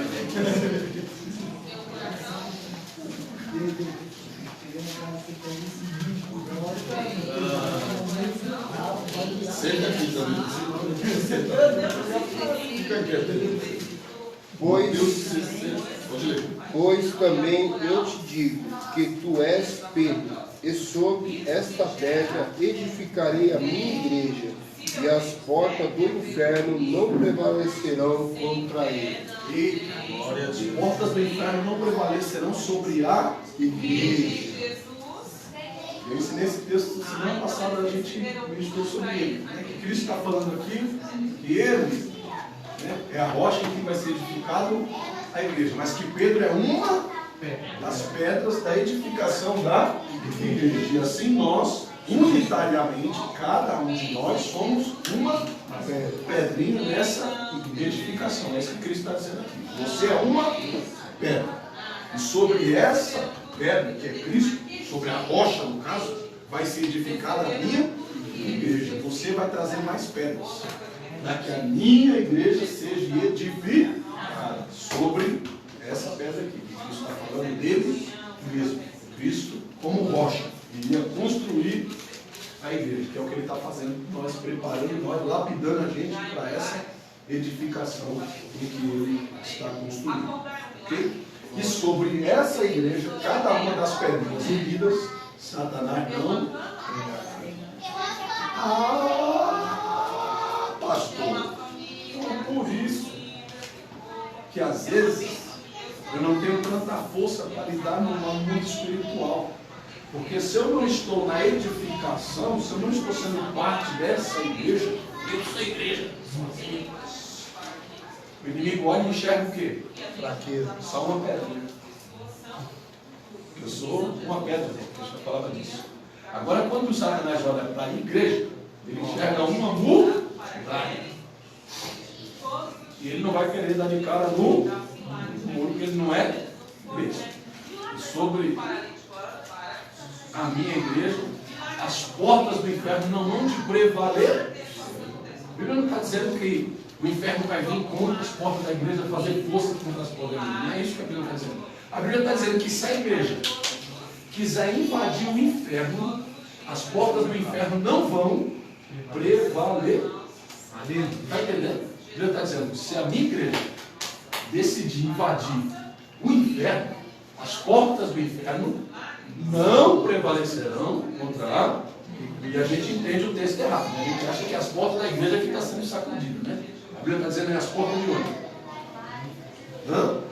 As portas do... então não é as portas da igreja. Quem tem que ter medo? É o inferno, não é a igreja. Está entendendo? Tem crente que se sente ameaçado pelo inferno. Por quê? Porque não é igreja. Não está na edificação. Porque quando você está na edificação, você entende que as portas do inferno não vão te prevalecer. Quando a igreja está unida, as portas do inferno começam a tremer. É isso que a palavra está dizendo aí. As portas do inferno não prevalecerão sobre a igreja. Quando a igreja está reunida, as portas do inferno começam a tremer. Está entendendo por que tanto o diabo trabalha para que a igreja não esteja... Porque tanto o diabo trabalha para colocar divisão na igreja. Porque tanto o diabo trabalha para colocar divisão no meio das famílias. Porque a família é a estrutura. A estrutura está abalada, essa edificação aqui também não vai ser firme o suficiente para abalar as portas do inferno. Está entendendo? Porque cada vez você precisa estar mais unido na igreja, cada vez você precisa estar mais junto do seu cônjuge, cada vez você precisa estar mais fiel à palavra de Deus. Por quê? Porque sujeitar-vos, pois, a Deus, resistir ao diabo e vai tirar. A palavra está dizendo que nós precisamos fazer. A única coisa que nós precisamos fazer é seguir, obedecer e levar adiante aquilo que Deus tem a fazer através da nossa vida. Ok? Igreja é um lugar de reunião dos verdadeiros adoradores. Filipenses 3, 2. Está certo? 3. 3, 2, eu falei. 3 eu vou ler depois. Acho que está correndo demais. Filipenses 3, 2 e 3. FP 3, 2. Depois nós vamos ler o 3. Calma aí. Guardai-vos dos cães, guardai-vos do mal obreiros, guardai-vos da circuncisão, porque a circuncisão somos nós, quem servimos a Deus em espírito, e nós gloriamos a Jesus Cristo, e não confiamos na carne. Porque a circuncisão somos nós, que servimos a Deus no espírito, e nós glorificamos em Jesus Cristo e não confiamos na carne. Quando eu glorifico a Jesus Cristo, quando eu estou em nós, porque ele não disse, eu glorifico a Jesus Cristo, não na carne, mas eu fui circuncidado, eu fiz a minha parte na palavra disso, não. Eu glorifico a Deus quando eu estou em nós, Em comunhão. entendeu? Quando eu estou no ajuntamento. Está entendendo? Então nós precisamos pegar os pormenores na palavra. Ele não podia dizer, era quem está falando aqui, é o servo de Deus. Quem está falando aqui é uma autoridade espiritual. Não podia dizer, eu glorifico a Deus, porque eu fui circuncidado, eu fui separado do mundo. É isso que quer dizer circuncidado. Né? Eu fui cauterizado do mundo, eu fui arrancado do mundo. Não, nós glorificamos a Deus. É essa unidade quem glorifica a Deus. É essa união, é essa comunhão quem glorifica a Deus.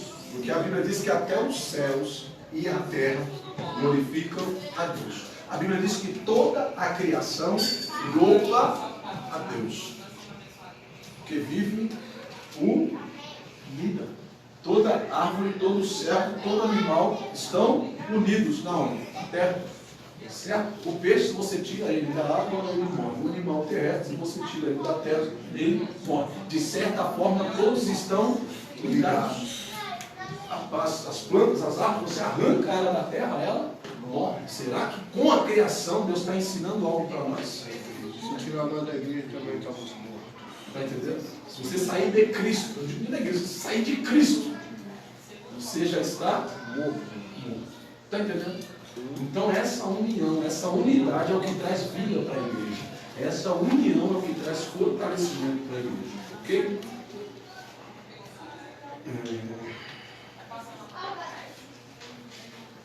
A igreja é a expressão terrena da realidade celestial. Por que Deus quer que nós congreguemos aqui na terra? Isso aqui vai ensinar, está ensinando para a gente viver em unidade. Porque no céu não há divisão, não há separação no céu. Quando a Bíblia diz que não há separação no céu, ela não está dizendo de cargos, de potências e de autoridades. A Bíblia está dizendo de propósitos. Está entendendo? As forças brasileiras são unidas, né? A Força Especial, você tem a Marinha, a Aeronáutica, você tem o Exército, mas cada um no seu departamento. Todos estão no mesmo propósito, defender o país, mas cada um tem o seu propósito. No céu é a mesma coisa, ok? Então não existe uma divisão. Todos estão juntos, mas com propósitos. Deus tem propósitos diferentes. Deus tem os serafins, os querubins, ok? Que cada um tem função diferente, mas os dois glorificam lá. Assim somos nós, certo? Eu não quero uma sériezinha de cópia lá, um igualzinho no outro, né? Eu acho que Deus enjoar de olhar para a nossa lata. Não. Essa diversidade foi criada por Deus. Mas Deus é tão poderoso que mesmo nós sendo diferentes, Ele nos fez iguais. Como assim? No mesmo propósito. Quer ver quem quer morar no céu? Ô glória! Ô glória! Vamos juntos. No mesmo propósito. Certo? Quem quer morar com Deus? Nós. Quem quer ver a família salva no céu? Nós. Então nós estamos no mesmo propósito. Certo? É isso que nós esperamos. Esse encontro, essa união, faz-nos trazer o reino de Deus para cá. Por isso que Jesus nos ensinou a orar como? Venha o teu reino. Você lembra desse ensinamento? É isso que nós precisamos aprender. Que o reino de Deus pode se achegar a nós, mesmo nós estando aqui na... Isso é ser igreja. Eu estava discutindo sobre esse assunto dos céus e o irmão lá também tem curso de teologia. Ele explicou que chegando lá, nós vai até conhecer a pessoa que estava ao nosso lado na terra. Mas lá não vai ser o mesmo sentimento, não vai ter o sentimento que nós temos aqui na terra. É um sentimento diferente. É um sentimento de união, mas um conhecimento, mas não que nem salvar minha família. Aí a pessoa... Na verdade, esse sentimento, o que nós entendemos por sentimento hoje, é o que somos nós. Nós somos esse sentimento. Porque nós somos trigonometria, certo? Corpo, físico, alma.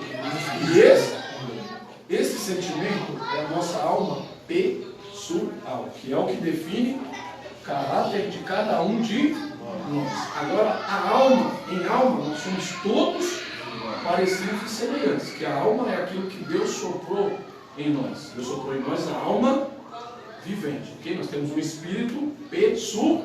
Uma célula diferente do Thiago, que é diferente do Denilson, que é diferente da irmã Maria, que é diferente da irmã Girane, que é diferente da Fabiana. Está entendendo? Mas a parte de Deus que há em nós, essa não se divide. Deus não se divide. E é isso que faz de nós sermos unidos. Mesmo tendo desejo diferente, vontades diferentes, nós somos unidos num propósito celestial. É essa parte de Deus que nos mantém unidos, que nos mantém vivos. Está entendendo? Então, essa parte que hoje nós chamamos de sentimento, que ama, que odeia, que quer bater, que quer matar, isso não vem de Deus. Isso é de nós. Essa é a parte pessoal nossa. E é isso que nós estamos trabalhando. Para quê? Para que o nosso espírito, essa parte nossa material, nossa alma, seja semelhante ao Espírito de Deus que está em nós. Esse é o propósito de Deus, lapidar a nossa alma de maneira que nós sejamos semelhantes a Deus e não haja diferença entre o nosso espírito e a nossa alma, certo? Para isso Deus trabalha no nosso caráter, no nosso sentimento. Antes o cara tinha um caráter ruim, desejava o mal para as outras pessoas, hoje não. Antes o cara desejava tirar vantagem em tudo, hoje mais não. Antes tinha ódio, tinha rancor, hoje não tem. Mas por quê? Porque o sentimento está sendo lapidado, a alma está sendo lapidada para ser semelhante ao ex. Entendeu? Isso é uma alma mais complexa do que isso. Deu para entender? É a parte espiritual da coisa. Ok? Então, irmão, esse ensinamento da igreja, vou encerrar ele. Depois você pode ler, se você tiver alguma dúvida, pergunta. Agora, semana que vem eu quero estudar com vocês, vamos pegar de novo a escatologia do arrebatamento. Ok? Precisamos entender, precisamos melhorar esse entendimento na cabeça de todos. Muita gente aqui estava nas aulas lá, faltou. Muita gente aqui não teve essa aula. E nós vamos repassar a aula a escatologia do arrebatamento. Ok? Você precisa entender que a vinda de Jesus no arrebatamento não é vinda. Isso você entender essa diferença aí. Ok? Aí eu vou imprimir para quem tem a apostila, a primeira, que está na apostila de Obreiros, não me recordo, não está na apostila de Obreiros. Quem tem, traga a primeira, tá? Aquela de domingo. Quem não tem, não se preocupe, eu vou trazer impresso. No final, tem? Eu coloquei isso, mas o estudo mesmo não. Tá ok? Dentro desse assunto aqui, igreja, você está encerrando a aula lá? Então você tem mais alguns tópicos aí, na folha 28, você tem alguns tópicos aí da importância da igreja. É importante que você leia esses tópicos, leia versículo por versículo aí, nós não vamos ter tempo de encerrar isso, mas eu acho interessante você ler e compreender esse paralelo, tá? Para que não haja dúvida. Porque você precisa entender que a igreja é um lugar de edificação, ou seja, estrutura, construção. Esse é o papel da igreja. Construir, edificar, o quê? Cada um o papel da igreja é edificar outras igrejas. Que igrejas são essas? Não é criar novas denominações. Igreja. O papel dessa igreja é formar outras igrejas. Okay? Fazer de vocês verdadeiros discípulos. É uma plataforma de lançamento para a evangelização em todo o mundo. É a igreja que vai te preparar para ser um grande evangelista. Ok? Tito 2 e 11. Até porque travou? Então fala. Não vou tira. Vou dar outro para destravar. Tito 2, 11. Diz aí. PP.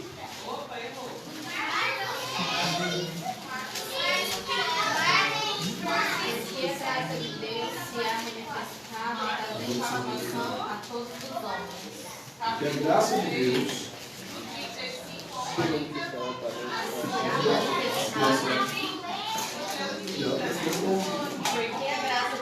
se há manifestado, trazendo salvação a todos os homens. Segura aí, só um.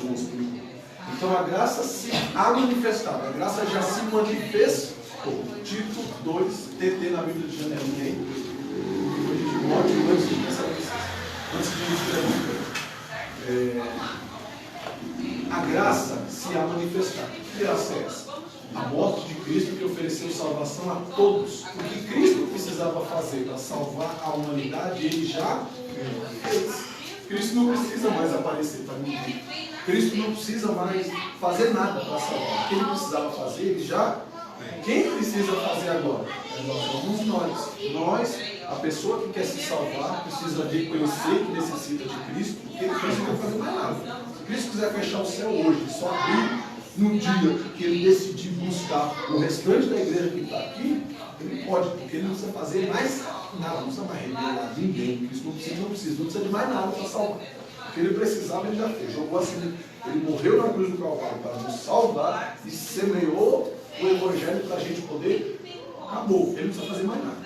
Quem tem que fazer agora somos nós, porque a graça já está na terra. E já faz tempo. Trazendo salvação a todos. A vontade de Cristo é salvar a todos. E ele morreu por todos. E todos vão se salvar? Não. Por quê? Porque muitos não se arrependeram e nem aceitaram Jesus como salvador. Porque o que salva é Cristo. Né? Então, qual o papel da graça? Tem gente que acha, mas nós estamos no tempo da graça. No tempo da graça, Jesus não fala tudo. No tempo da graça, as pregações não podem ser pregação toda, se arrepende. Não pode. Não, por que não? Porque o nome é graça, não quer dizer que tem que ser mole nem de graça. Porque a graça não foi de graça. A graça teve um preço. Qual foi o preço da graça? A cruz. A morte de Cristo. O sangue de nosso Senhor e Salvador Jesus. Então a graça não foi de graça. Agora olha o papel da graça. Ensinando-nos. O papel da graça é nos ensinar. Ensino por outra via. De fato nos ensina e nos dá a entender disciplina. O papel da graça é no disciplinar. Eita! Mas o pai, no disciplinar do filho, o pai repreende o filho? Se precisar, o pai bate no filho para disciplinar. Por amor? Olha aí o papel da graça. Já viu os exemplos hoje? Já viu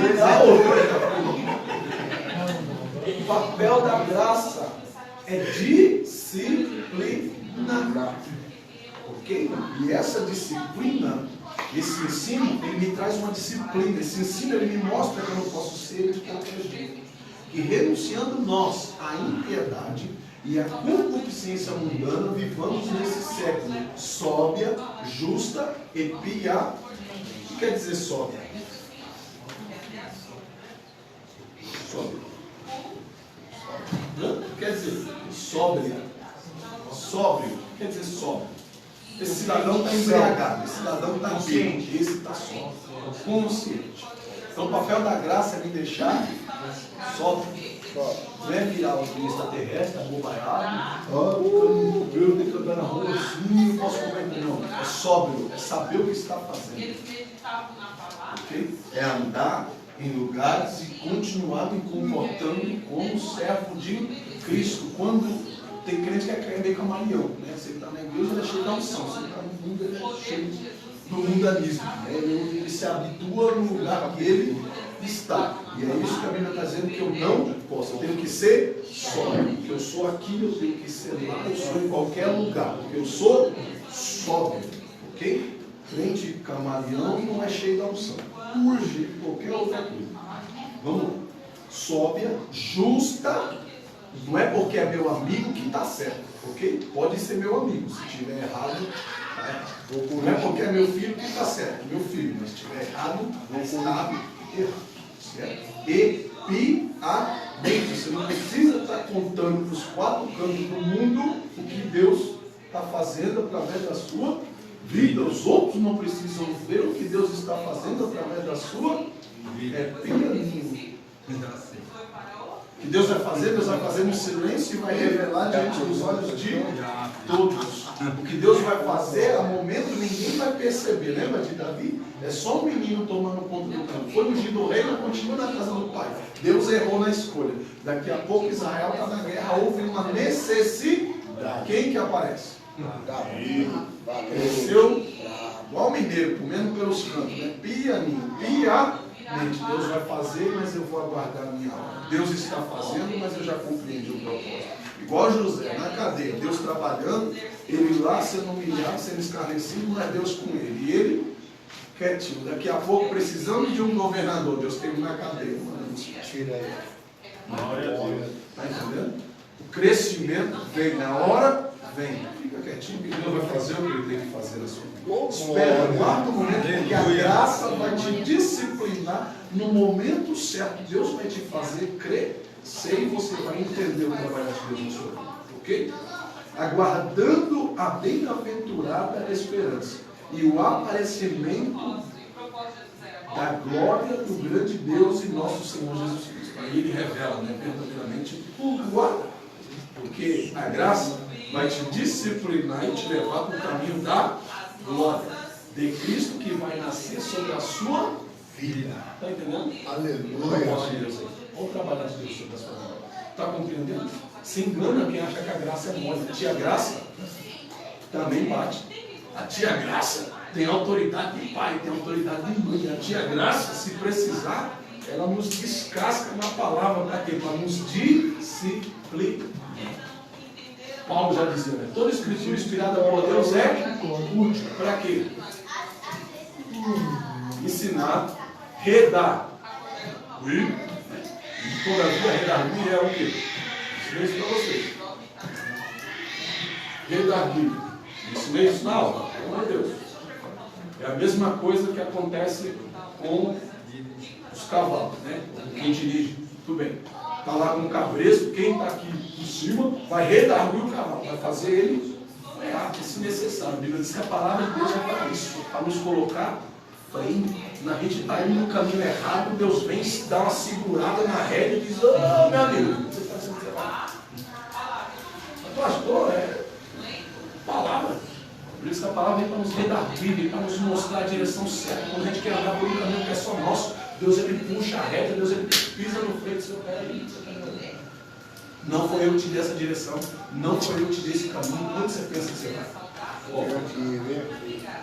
Então, que verdadeiramente nós devemos entender que o propósito da palavra na nossa vida é nos fazer discípulos, aprovados por Deus, para que verdadeiramente nós sejamos igrejas, aprovadas por diante do modelo que Ele mesmo deixou, que é Cristo nosso Senhor. Como que a gente conhece esse modelo de igreja?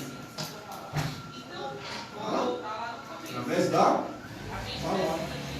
Está entendendo? Então é isso que nós precisamos entender. A palavra vai nos direcionar, vai nos formar, vai nos fazer discípulo, vai nos fazer igreja, e a palavra quem vai dar autoridade a nós. Para quê? Para ser um ministro da palavra de Deus. Quando eu digo ministro, eu digo pregador, eu digo alguém que tem a autoridade e propriedade da palavra. Mas eu não posso falar de algo que eu não conheço, porque o Espírito Santo me faz lembrar daquilo que eu parei para meditar e para aprender, que é o que nós fizemos aqui hoje. Então talvez amanhã você não lembre nada disso com você, que nós ensinamos aqui. Pastor, eu esqueci tudo, não vou estudar mais. Mas é para esquecer mesmo, você não vai lembrar de tudo todo dia. Fique em paz. Isso está armazenado na sua mente. No momento certo, Deus vai te fazer lembrar. Porque é isso que a Bíblia diz no papel do Espírito Santo, nos fazer lembrar. Ok? Então, no momento certo, quando você encontrar alguém com alguma dessas dúvidas, o Espírito Santo vai trazer na sua memória e dizer: lembra daquele ensinamento, lembra daquela palavra, lembra lá, corre lá, pega lá sua apostila, dá uma lida, volta lá e fala para aquela pessoa que não dá para ser igreja longe do tempo, que não dá para ser igreja longe de Jesus, que não dá para ser igreja sem congregar. E aí você vai ensinar o que é congregar, você vai ensinar o que é estar junto. Está entendendo? Entendeu a diferença entre ajuntar e estar junto? Entendeu? Então me explica agora. Ajuntar é quando nós se ajuntamos para jogar a conversa fora. Se unir. Ajuntar é quando não tem um propósito. Vamos ajuntar para tomar uma Coca-Cola. Acabou a Coca-Cola, acabou o propósito, não estamos mais juntos. Ok? Ajuntar. Se nós vamos tomar a Coca-Cola, já vamos estar prontos para jantar mais tarde. Amanhã cedo nós vamos tomar café junto. Ok? Isso é ajuntar. É estar ligado. É estar junto. Ok? É isso que você precisa ter com a igreja. Esse tipo de comunhão é o que Deus espera de nós. Ok?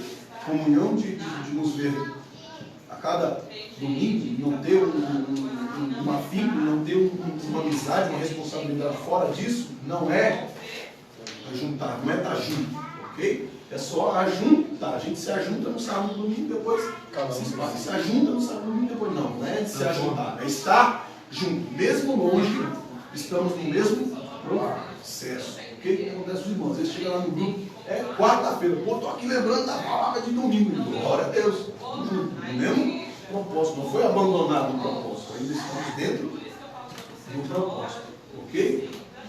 Alguma pergunta? Dou-lhe uma, dou-lhe duas. Fala aí. Então vai. Como você chegou no raciocínio que cada um é livre de A edificação. a edificação da igreja?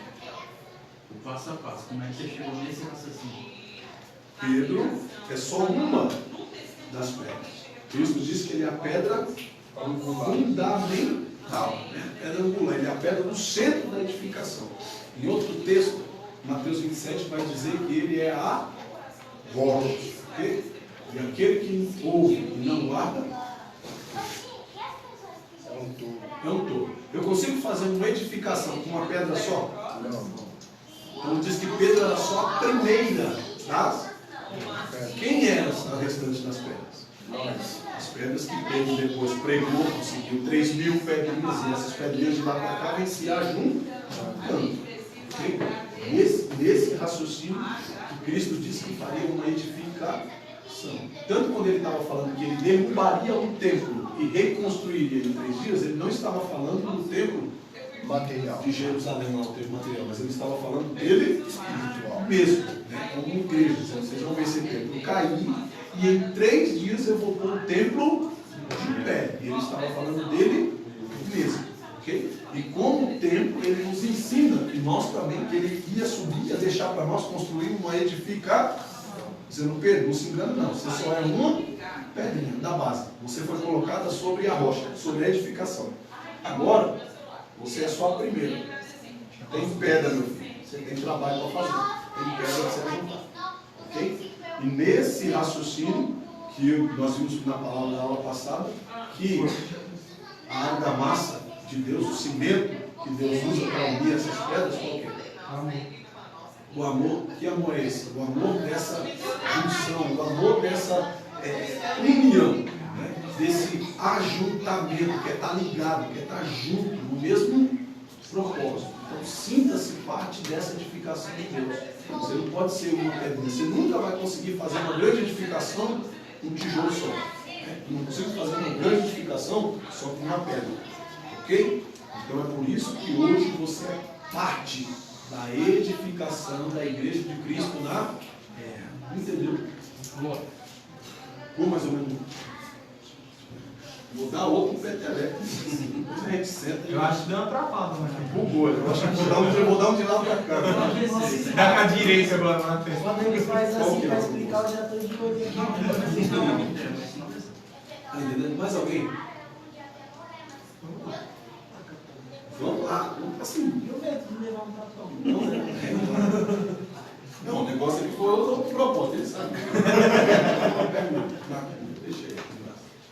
Está entendendo? Trabalhar de Deus na sua vida. Por isso você não pode se sentir, a igreja não faz diferença. Eu ia, eu não ia, eu não tá, a igreja não precisa de mim. Se eu botar um tijolinho desse aqui, alguém olhar de lá para cá, vai dar para perceber que está faltando um tijolinho?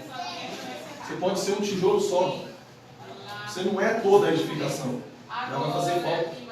É por isso que a Bíblia diz que nós individualmente somos membros um dos outros. E juntos nós somos um corpo. O que é isso? Uma edificação.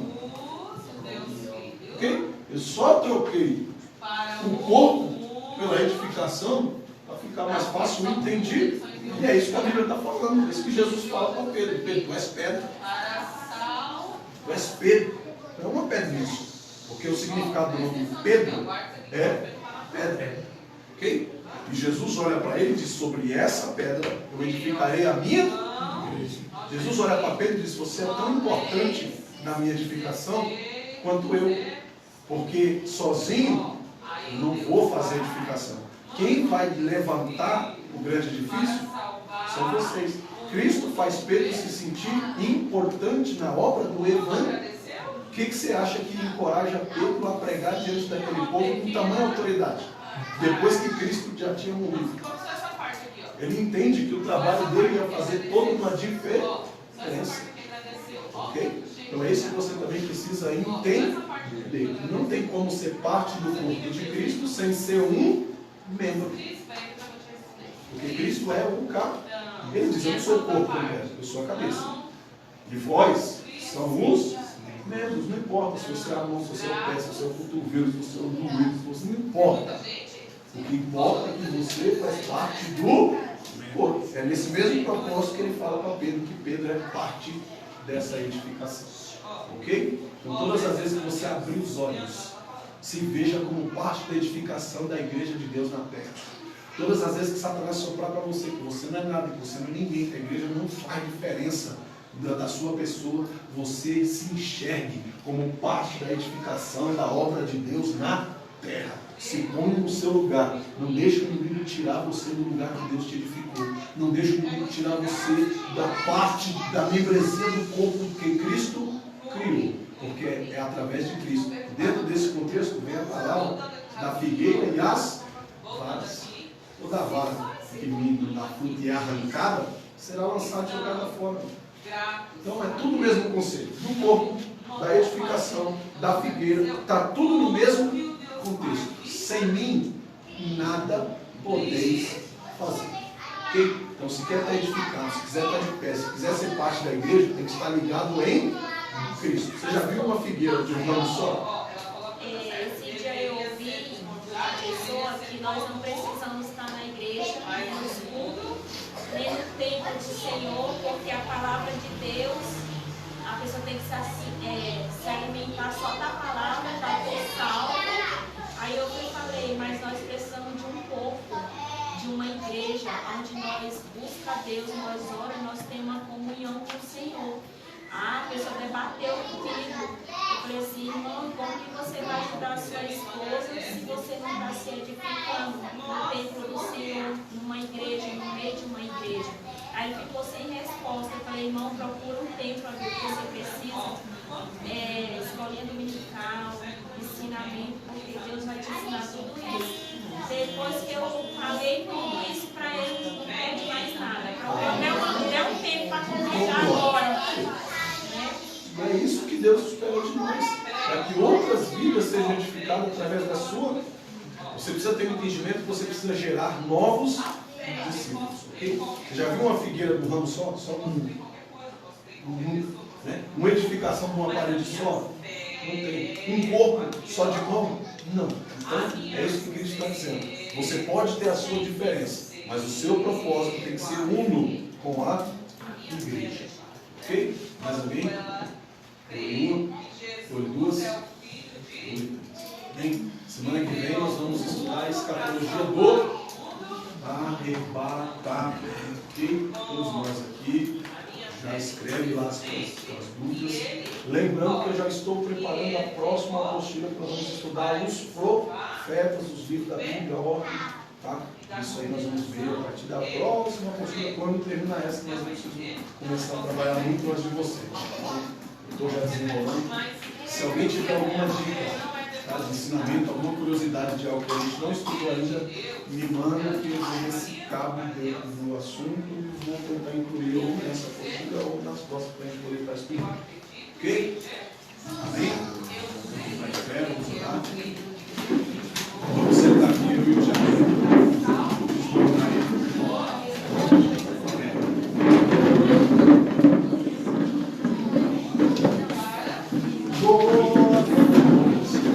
Alguém falou que ele precisava revelação?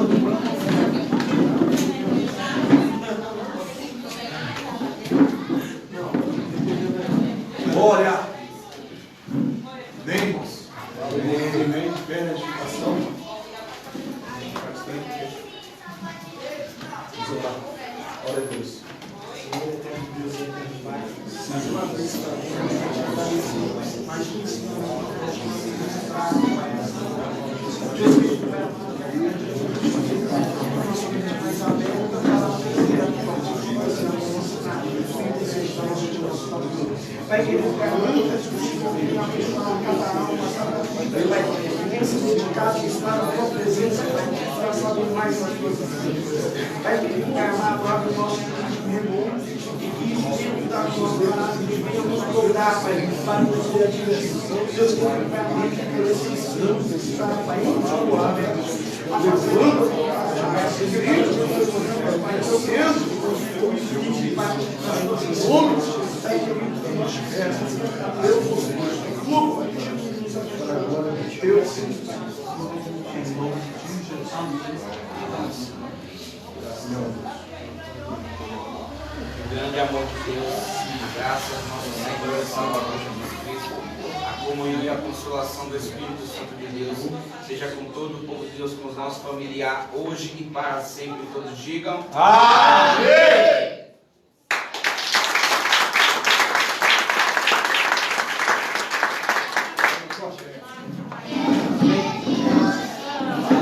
Concluí?